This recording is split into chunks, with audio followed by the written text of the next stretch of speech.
Hello and welcome to my presentation. Today I'm going to be walking you through my project titled One Step at a Time, Increasing Independent Bathroom Requests Using Visual and Verbal Prompts.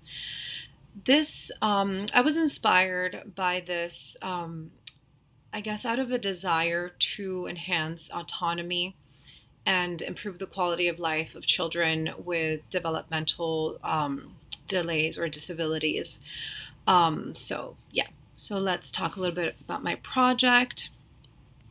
I'll tell you a bit about the background info. Um, I used a pseudonym for my client, John. He's a 3-year-old boy diagnosed with autism spectrum disorder and attention deficit and hyperactivity disorder.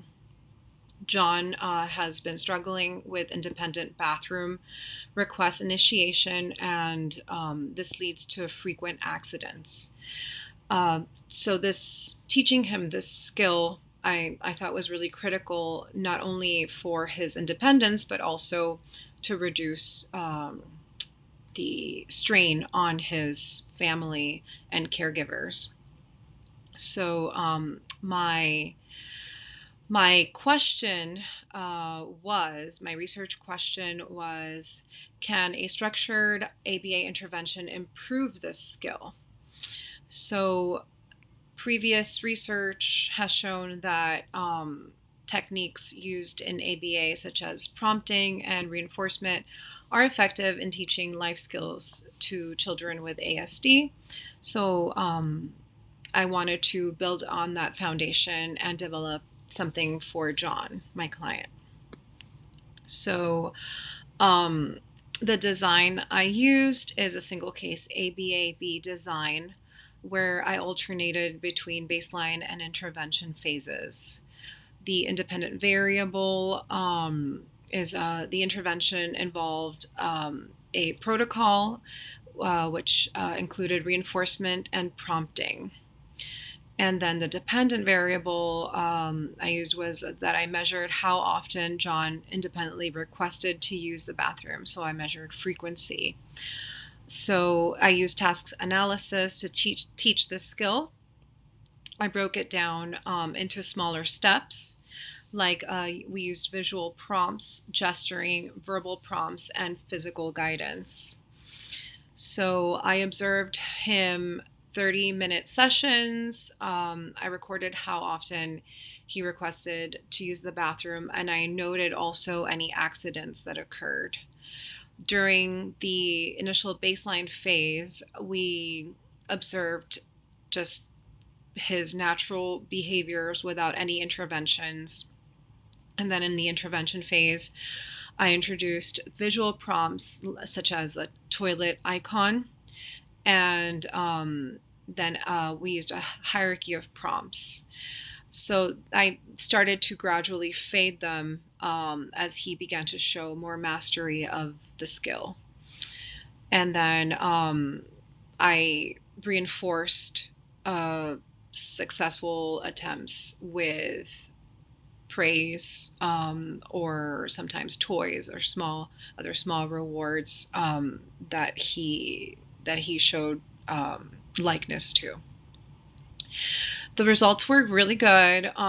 During the baseline phase, he initially rarely requested bathroom, and the accidents were actually happening quite frequently.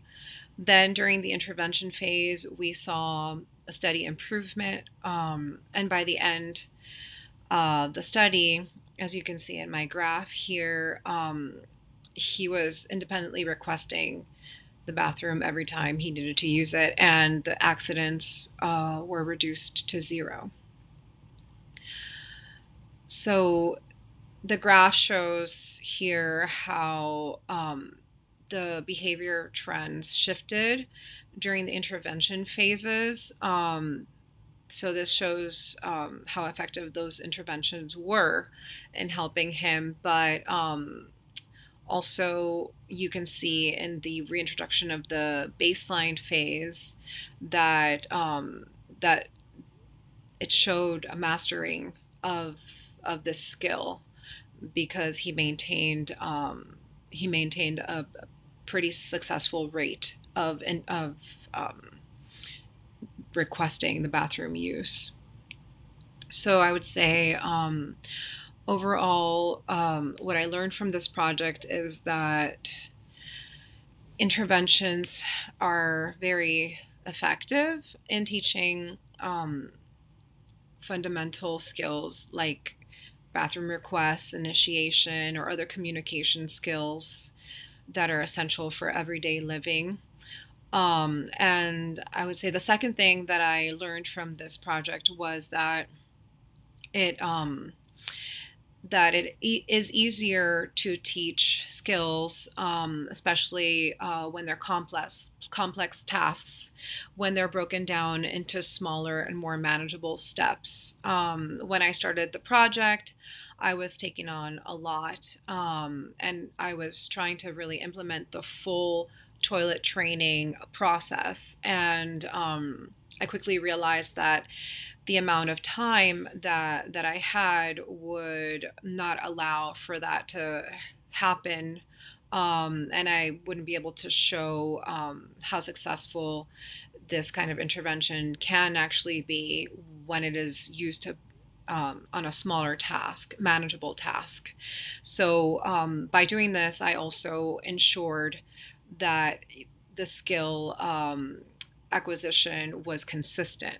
So we really worked on this one task, and he was really able to show mastery of it, and hopefully generalization.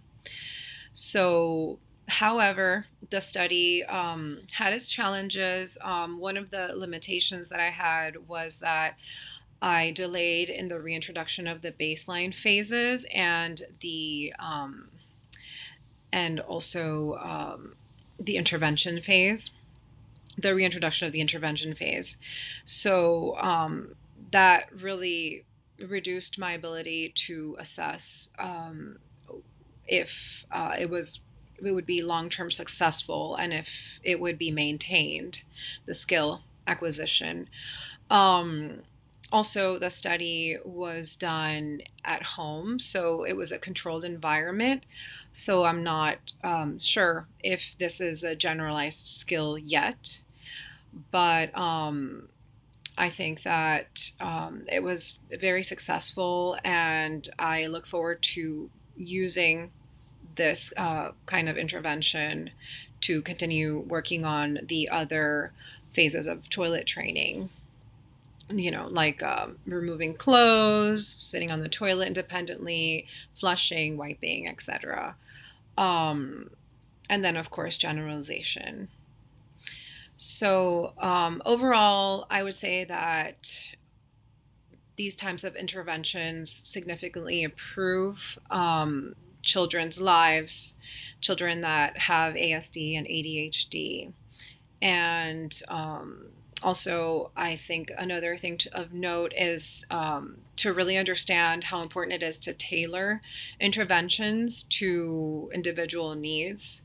And this ensures also more success um, in acquiring that skill.